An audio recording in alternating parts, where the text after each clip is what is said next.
신문 읽어주는 남자입니다. 이른바 청와대의 선거 개입 논란이 정치권을 강하게 강타하고 있습니다. 그런데 오늘 새로운 내용이 나왔습니다. 송병기 부시장의 업무 수첩에 VIP가 임동호 형제를 미워한다라는 내용이 적혀 있다는 겁니다. 이 보도 내용이 사실이라면 VIP가 의미하는 바는 누구인가? 문재인 대통령이 아니냐라는 관측이 많습니다. 왜 임동호 형제를 미워했을까?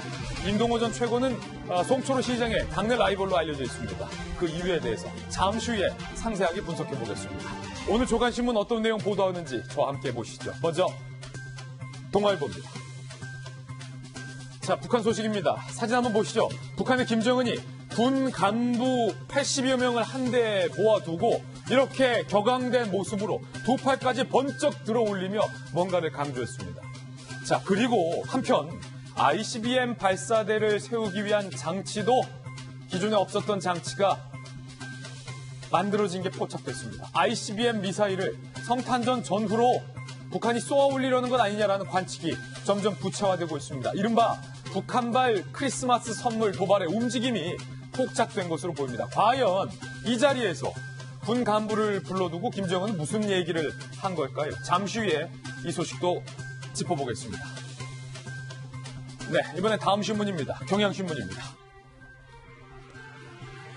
자, 국회는요, 비례용 위성정당을 만드는 둥 아니면 석패율을 한다는 둥 논란이 많습니다. 갑론을박입니다. 자, 민주당과 4+1에서 선거법을 통과시킬 경우 한국당에서는 비례대표용 위성정당을 만들겠다라고 공식화해서 이게 논란입니다. 선거법 협상 다시 와글와글.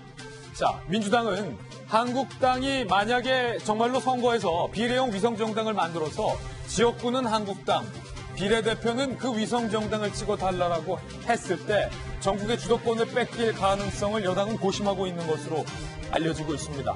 그래서 과연 4+1에서 이 한국당발 위성정당에 대안은 무엇으로 검토되고 있는지도 주목을 받고 있습니다.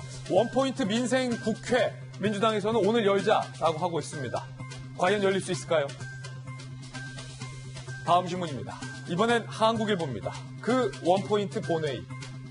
여당, 오늘 원포인트 본회의 추진. 한국당에서는 일단은 달갑지 않습니다. 지난 예산안과 관련돼서 날치기에 대한 사과부터 하라라고 한국당은 맞받고 있습니다. 여당, 예산 부수법안 우선 처리하자라고 제안을 했지만 한국당에서는 반대하고 있다는 얘기죠. 문희상 의장은요, 교수단체 3당 회동을 소집했습니다. 국회 강경 대치에 출구가 될지 한편으로는 주목이 되고 있습니다. 잠시 후에 여의도 상황 숨가쁘게 돌아가고 있는데 잠시 후에 짚어보겠습니다. 자, 그런가 하면 정의당이 지난 선거에서 이른바 지역구는 민주당을 찍어주고 정당은 정의당을 찍어주세요 라고 선거운동을 한 것이 뒤늦게 알려져서 논란이 되고 있습니다. 잠시 후에 이 역시 짚어보겠습니다. 다음 신문입니다. 이번엔 조선일보입니다. 자, 바로 이거예요. 송병기 업무 수첩에 이런 얘기가 나왔다는 겁니다. VIP에게 임동호 형제는 용서할 수 없다라는 메모가 송병기 부시장의 수첩에서 나왔습니다. 이 VIP는 대통령을 지칭하는 것으로 추정되고 있는데 그렇다면 대통령의 절친 송철호 시장의 라이벌인 임동호 전 최고의 형제를 왜 용서할 수 없을 정도로 미워했을까? 왜 송병기 부시장은 이런 내용을 업무일지에 적어놨을까? 궁금해지는 대목입니다. 잠시 후에 이 업무 수첩 내용 상세하게 분석해 보겠습니다. 다음 신문입니다. 이번엔 중앙일보입니다. 33명의 사상자가 나왔습니다. 광주의 모텔 방화 사건, 그 용의자의 모습 사진으로 공개됐습니다. 함께 보시죠. 자, 이 용의자 본인이 불을 지르고 정작 본인은 불이 무서워서 도망쳐 나온 것으로 확인됐습니다. 이 사람의 이 행동 때문에 33명의 사상자가 났고 또 한 명의 사망자가 나왔습니다. 지금까지 2명이 목숨을 잃었습니다. 3층 객실 베개에 불을 붙였는데 왜 불을 붙인 건지 잠시 후 오늘 하프에서 상세하게 다뤄보겠습니다. 자, 경찰은 이 남성을 긴급 체포했습니다. 다음 신문입니다. 이번엔 경제지 한번 보실까요? 한국경제입니다. 줄여서 한경.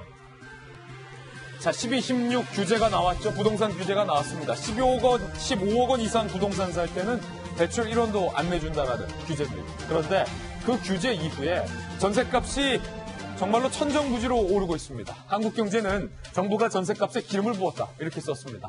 대치동, 목동, 이른바 교육특구에서는요. 웃돈 줄 테니 전세만 구해달라라는 진풍경도 나오고 있습니다. 자, 사진 한번 보실까요? 강남 한 부동산에 붙여 있는 전세 7.7억, 9.6억, 매매 18억, 18억, 19억. 반포 아크로 도곡 1차 아이파크는요. 전세 매물이 없어서 대기를 걸어야 한다고 합니다. 학군 수요 많은 대치동도요. 16일 이후 호가가 실거래가로 됐다라고 전세가가 며칠 만에 1억 이상 올랐다라고 호소를 하고 있습니다. 자, 부동산 규제 누르니까 전세값이 튀었습니다. 꼭 두더지 게임 보는 것 같습니다. 지금까지 신문 읽어주는 남자였습니다.